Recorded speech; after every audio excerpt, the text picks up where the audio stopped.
Congo Kimia TV. Voir le Congo autrement.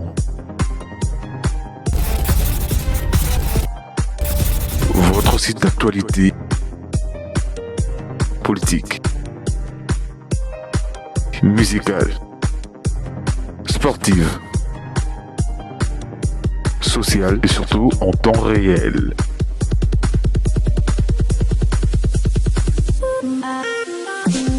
Bonjour tout le monde, bonjour fidèles internautes, vous que nous suivez de partout. Je suis très heureuse de vous avoir nombreux en train de nous suivre sur www.congokimiatv.com. Comme vous le savez, mesdames et messieurs, fidèles internautes, c'est bel et bien votre humble servante Nadège Kimana, autrement dit la calculatrice de la presse congolaise, qui s'est là sous esclave du travail. Je ne suis pas seule, je suis avec mon invité, le prophète Miezi Antonio, instrument de guerre, le maréchal. Nyonso ana tokokundola balobi les à côté et les à quatre nyonso bokozwa yango bongo na émission na bino o bolingaka mingi.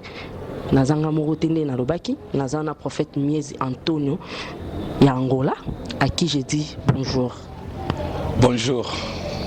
Papa komona o eza esengo na biso komono na Kinshasa. Naebi ke oza missionnaire. Ba séjour ezole kanene outi Gabon, outi États-Unis, ozoni Angola, oel soukin. Séjour elekinde. Non, séjour na Gabon est vraiment excellent.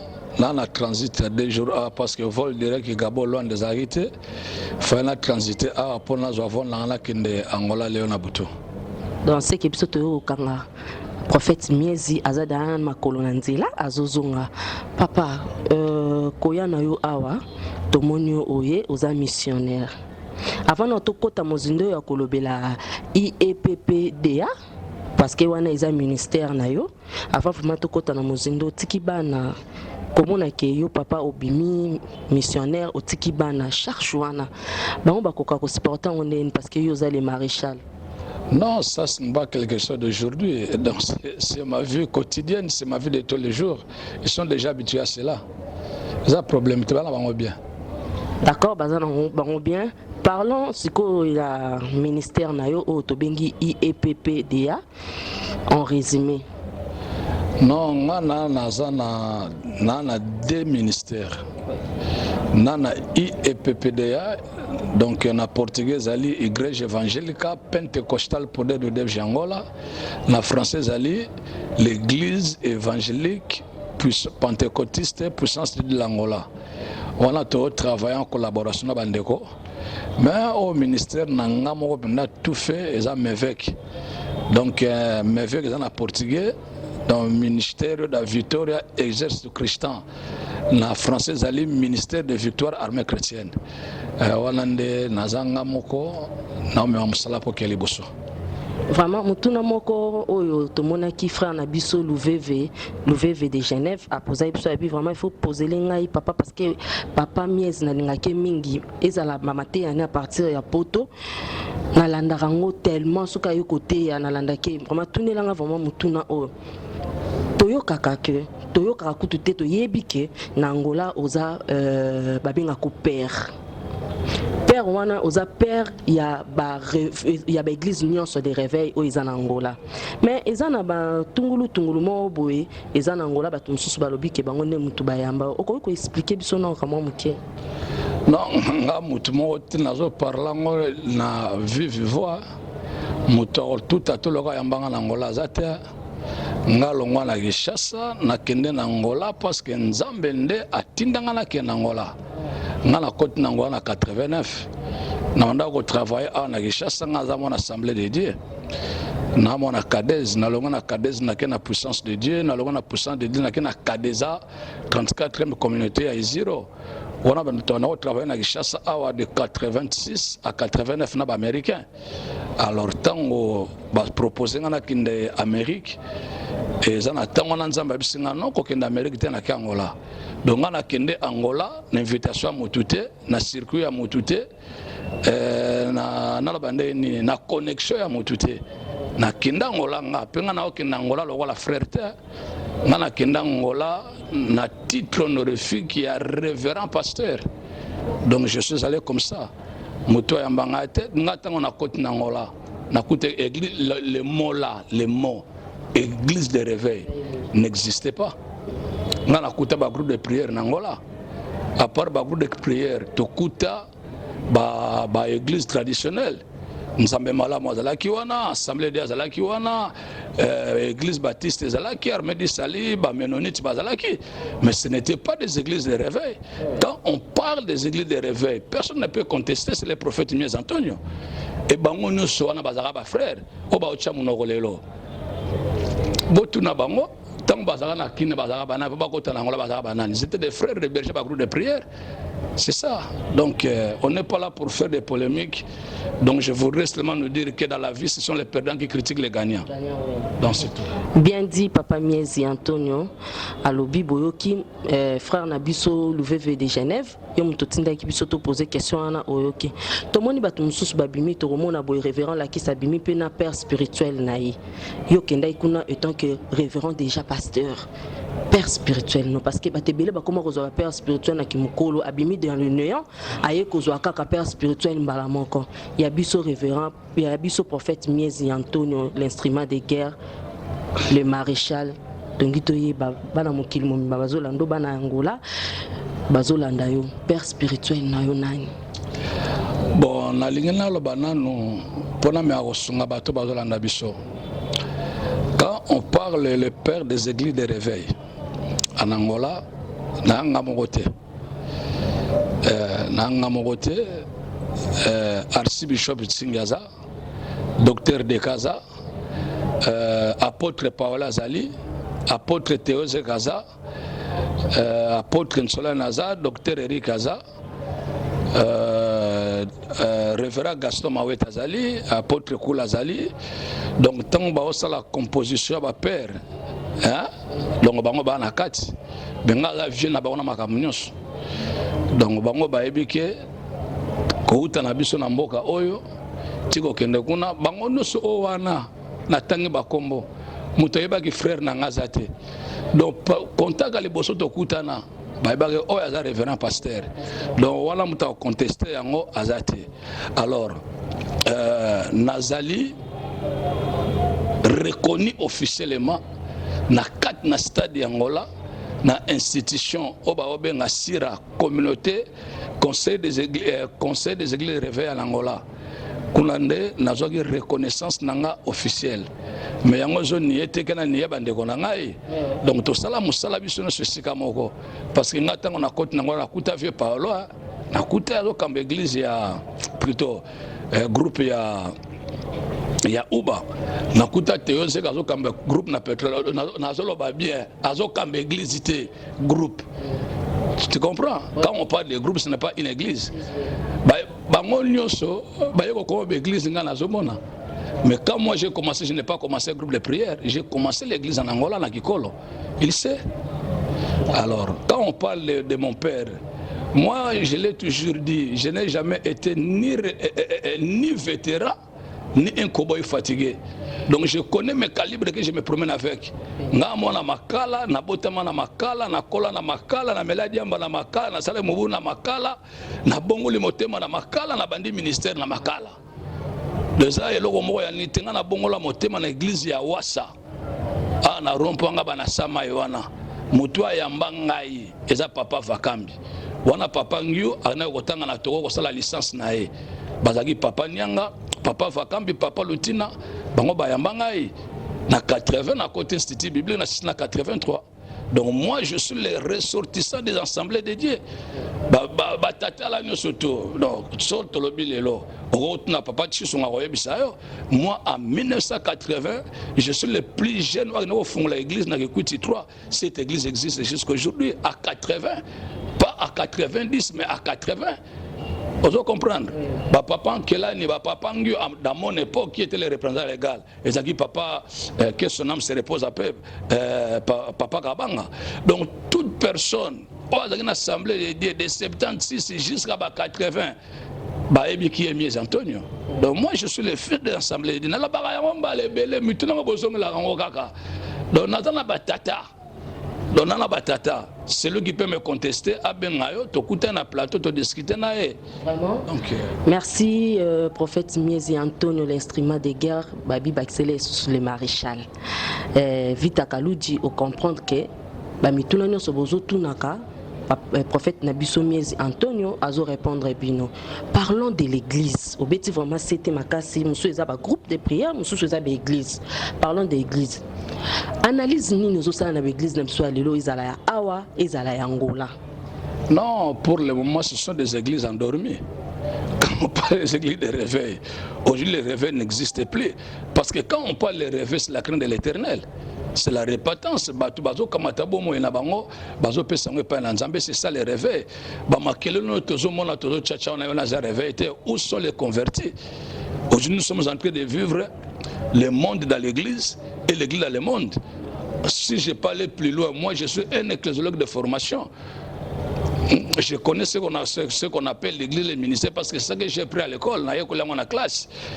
Est-ce que dans nos églises d'aujourd'hui, la discipline dans l'église existe? Quand la discipline n'est pas là, il n'y a pas le réveil. La Bible, il y a 4 églises primitives. Tant qu'on a une safira bakosi, bakufagi sur place, au lieu de la crainte s'empara de tous. Nombre batubaki sami. Donc nous avons encore un grand travail à faire. Nous avons un grand travail à faire. Le réveil, ce n'est pas un groupe de gens. Le réveil, c'est la crainte de l'éternel. C'est ça le réveil.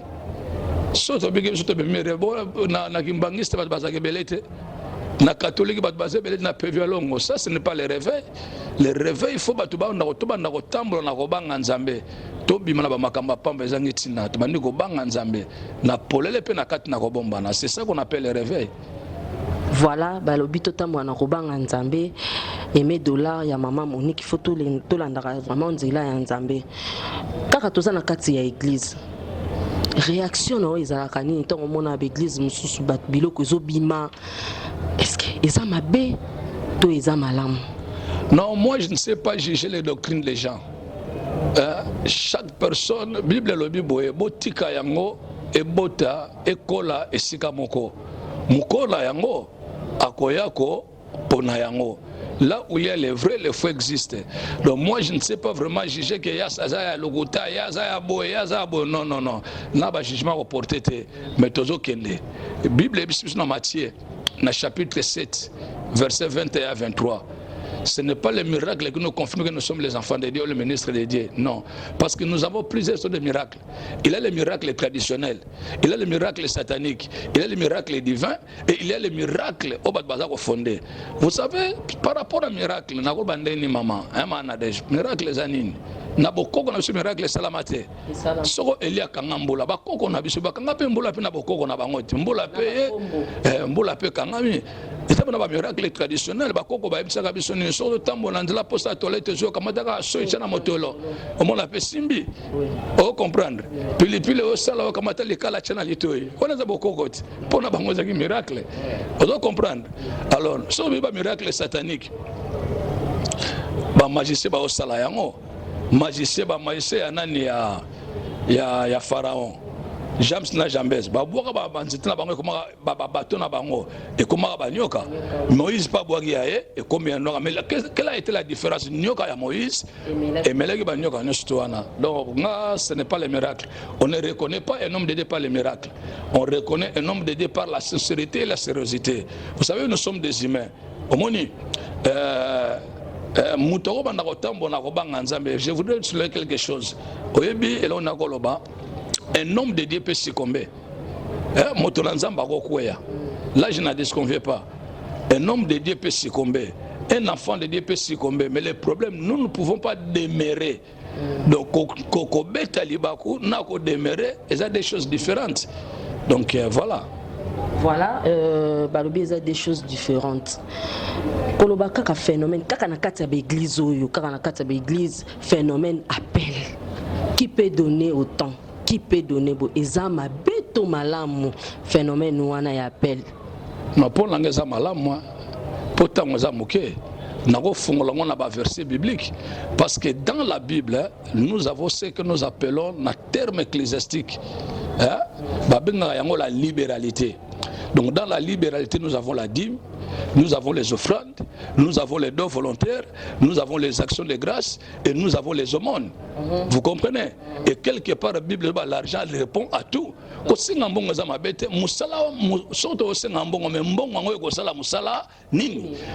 si tu es bon, tu es au Babandenin. Si tu es bon, tu es bon, tu es au temple en Denin. Si tu es bon, tu es au Sungabatundenin. Donc, c'est un bon biblique. Nous sommes à Moïse Nin, dans Exode, dans chapitre 25. Il y a un Nzamba atindi Moïse à Singabatbiloko pour la construction du tabernacle. Surtout que dans Mukanda ya Agé, dans chapitre 1, dans verset 1 à 10, Nzamba azotinda banganganza ya Singabiloko. Surtout tangi lisu na Mukanda na Esdras, dans chapitre 1, verset 1 à 12. Il y a un Nzamba azotinda batu bo senga mbongo, bo senga biloko pour la construction ya temple. Nzamba azotinda. Surtout que dans Mukanda na Néhémie, dans chapitre 13, verset 10, Bible le but portion ba lévite, 10 000 ba lévite ngo pesa maté, ba lévite ba kimi, ba tikinda kwa Nzambe, ba ke ba zongile misana bango. Quand on dit que tu sois qui au fait, tu peux se faire, ngana so au fait, c'est le salut qui est gratuit, mais l'évangélisation n'est pas gratuite. C'est ça. Donc il faut battre on a la confusion. Baba na comprendre qu'est-ce que nous sommes en train de faire. Voilà. Bon, boyo kibino moko soda ya poto chinois matelo o comprendre et le kolobaki parce que tout le monde SMS na yo o bina biso to na prophète Mies Antonio question ana ozui et yanona yo. Relation nini papa zanango na papa na biso évangéliste Jean-Oscar Kiziamina. Bon, pour moi Kiziamina na combat obenga été. Il est beaucoup pour moi. Dans la relation, on a habité sur une relation, mais pour moi, c'est la famille. Parce que pendant que j'avais des problèmes dans ma vie, je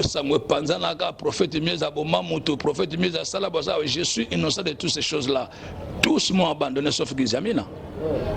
Mais muto azo soutenir na tanga pas azo ya na poto azo tindela mbongo azo lesa ngai azo latisa ngai akobengisa nga ana kisasa na kosala musana wana batu nyonso balingi nga lisusu te parce que na bomi mutu mais Gizamina ko louer parler du peuple pour na sala campagne monene. Ça c'est pas quelqu'un que moi je peux négliger. Pour moi Gizamina est beaucoup. Donc je peux dire donc je ne sais pas comment expliquer Gizamina. Donc je dis seulement que Gizamina pour moi Azamingi. Donc voilà, papa Nabiso évangéliste Kiziamina Azamingi pour na papa Nabiso Mies Antonio. Papa, Motuneza étant que missionnaire, tozo mona bande ko Nabiso ba pasteur bande ko Nabino ba pasteur o bazolongwa RD, c'est surtout mingi ba pasteur Nabiso ya RD Congo. Ba kolongwa awa po ba ya kosala musala kuna na mboka mpaya na Angola. Boko yamba bango maboko ya kufungwama. Mais ce qui bino boye kotoyo tozwa ki ba point de vue ya ba pasteur ibeli bazolela bazoloba soki bandeko na bango ba pasteur ba ye libanda ya mboka ba ye na Angola boyambaka bango bien mais soki bino boye kotoyo ezalaka kaka bien te c'est dit à quoi papa? Non, moi je pense que je n'ai vraiment un jugement le colon makambona te mais c'est que je sais toute relation doit être bilatérale. Balobi ba porte ezo fungwa mate mais bino soki bango ba yekuna bo fungola bango kutu ata place ya kite mo fungo ele ba porte. Mais moi je suis en train de répondre à ta question que relation nyonso faut la bilatérale. Donc quand on dit que des relations doivent être bilatérales, c'est que ça la vice versa. So yinga na ozo pa ya mama Nadej veut pas la ngai mais so yo ya ke pa la ngozo ki ngana ye na zuite na kati na relation na c'est tout. Na makamba ko loba te boete na kati. Bon Gizamina zakawapi ayaka na Angola te sibolenga na yaka awa ayamba ngate ça dépend ya ba relation sur sa relation na bango za nini origine na ngoza nini donc moi ngala yamba batu belé et le vrai et le faux je m'en fous de cela. Ce que je sais, je suis en train d'exercer la libéralité. Ce qui va me payer c'est Dieu. Si j'arrive dans un pays mutonga lingna wa yambanga été ça problème na mais néanmoins azonga pe suna mboka na été parce que si on a na mboka na ya minga été lera ya na mboka na esa kolokanga il doit être un sorcier courageux pour gaya kolokanga donc c'est ça. Voilà, balobi soki relation nezo simbala ngote utiki na yo parce que kolobaloba pe obeta na mabaku pour rien. Voilà papa Mies toko tapana muzindo sikoyo. Namoni obimisa ki livre sorti officiel nango ezakan. Non, le livre n'a déjà sorti officiellement, c'est Salama. Il est quelqu'un na Belgique, na église et apôtre Tony Silas. Donc, on a une vente officielle nangai, puis na salaki orthographe na yango. Alors, tant on a commencé à na RDC na yaki pendant na sala vente na yango. Alors, par rapport à mon comportement, à ma façon de vivre, la relation nangai, na prophète des nations. Naïma Sikatenda, elle m'avait dit non, prophète, au Salinga pe babola mingi. Et là on a zo kanisake livre oyo kendeka aboyete. Na lingi et banda sorti na vente langue officielle. Na kat na RDC président na Kinshasa et les kana église nanga ya Dieu vivant. Comme ça ngai peut quand même na sala ope bolamu. Alors mon agence idemo wa malamo yangona prophète Naïma a zogi toutes les dispositions possibles pour un succès puis réussite y avant nango ana RDC. Donc ekoleka awa ekobanda vente nango eleka na Fikin. Faut la samedi la semaine prochaine. Je crois que ça va le 27 ce samedi là. Si j'ai encore la bonne mémoire. Donc tous en Fikin ekoleka kuna ekoleka tina na église ya Dieu vivant. Donc c'est quelqu'un qui me faut aussi de bien. Donc moi je suis quelqu'un qui cherche mes intérêts. Donc, voilà, namoni que alliance vraiment alliance eza makas parce que l'autre fois namona ki ozala ki na milulu moko kuna namoni alliance ezo continuer ka kokola. Non, tu sais ce que je t'avais dit ndena baba ndeko ba olanda biso ngala kinda na intérêt na ngai même Jésus. Jésus a intérêt, même une zamba intérêt. Aïba qui soko Yesu akufi a récupérer biso, c'est ça intérêt. Yesu akamati Lazare, plutôt akamati Bartimée. Abiki c'est na balabala. Bakabani kaka na me lokola baki na ndako azache intérêt zalaki. Alandi zache tina pale. Abisi zache le na kola na ndako nayo. Le bakubi na ndako azache. Badame ba makamne to Yesu occupé mais tant que zache biki so na botola mutolo mbala boko na kozong sango 4 fois. Et puis na kozobozina na kabona ba bola non, maintenant les salaires sont entrés dans ta maison. Ce sont des intérêts, maman. Voilà, ce sont des intérêts. Merci à prophète Miezi, au prophète Miezi plutôt. Ouais, namoni bazui déjà, bazui qui en déjà, livre na biso ngwana. Bon. Oui, livre, mais quel est le titre de ce livre? Voilà. Donc, ils ont produit mon horaire na kacha marché. Et na ba bibliothèque exacte. Donc, ils ont le cœur d'un père et ses devoirs. Oui. Donc écrit par le prophète Mies Antonio. Alors, quand on a Zolobela, qui est un père spirituel. Donc, on a ici 4 sortes de batata. Le père spirituel, le père ministériel, le père adoptif et le mentor. Et puis, on a Zolobela sur les caractéristiques et les qualités d'un vrai père. Et par rapport à ses devoirs. Donc, c'est un livre qui est vraiment riche. Bandeko va sombrer même des hommes de Dieu. Aussi, parce que déjà, à partir d'Europe, va féliciter Namakasi parce que c'est le fruit de 38 ans. Na comme livre après 38 ans au Sahel en Zambie. Donc même il y a des professeurs, professeurs de sciences politiques. Après ça la cour na université il y a Sorbonne en France. Bandimi livre yo. Ba ya ko féliciter ngati na chambre à hôtel. Donc voilà. Bon, pour la bande qu'on a biso à Tubazolanda biso mokili mobimba ba ozwa livre ndenge nini. Non, pour le livre ozali kamba pas citer adresse ezali ba tokochango na kati ya marché bako kota kaka na adresse na ngai Antonio na email Antonio Miezi 1 @hotmail.com nyonso za okangama Antonio ANTONIO MIEZI @hotmail.com. So ba komeli biso bureau na ngai ko beaucoup peut consommer en ligne. Voilà to komi siko na na biso ya rubrique na biso oyo tolobaka to benga ngo mingi rubrique ya tirage au sort pa yuapi oyo to mona ka que to komela bino bato eza au choix. Mutu akoki kopona mutu nyonso aza nango par rapport nango nde totunaka mutu bamituna ebele. C'est parti avec ta permission Youssouf Sniper. Si on peut prendre la transition de notre rubrique qui est le tirage au sort, c'est parti. My God.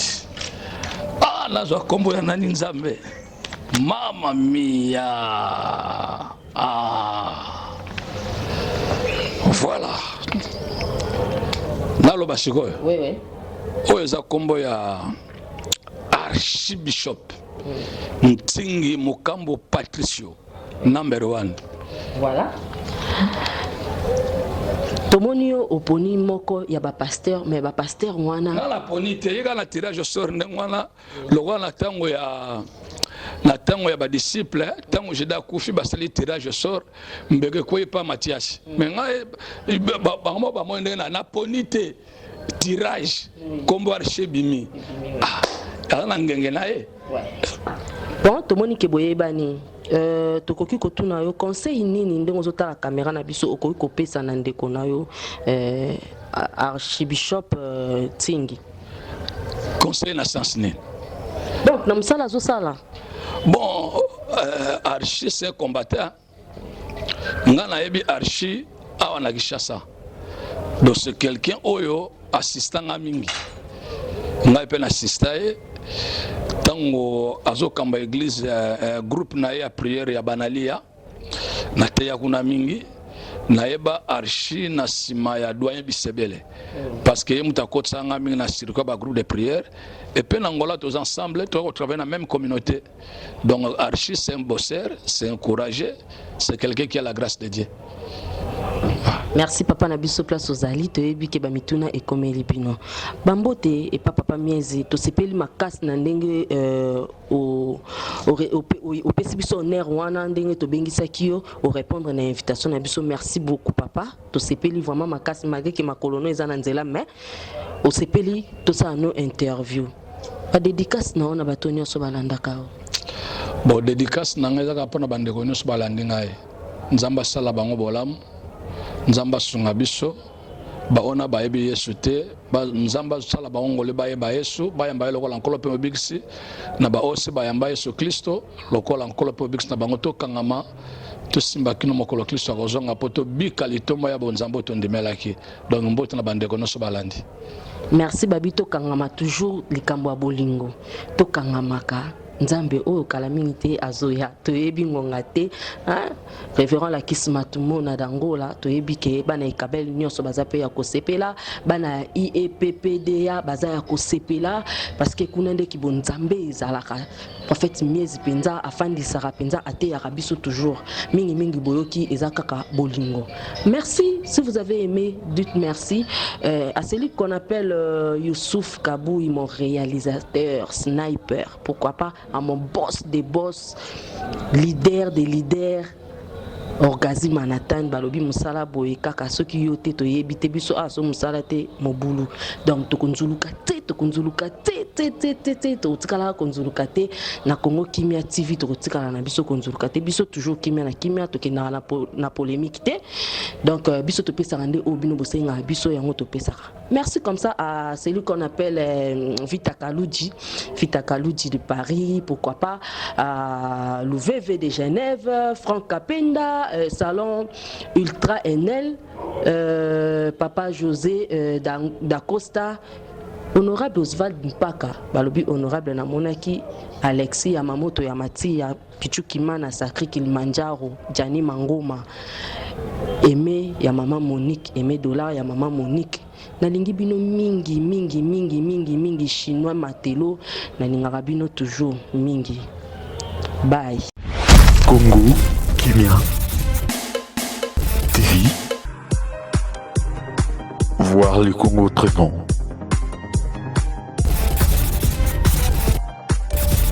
Votre site d'actualité politique, musicale, sportive, sociale et surtout en temps réel.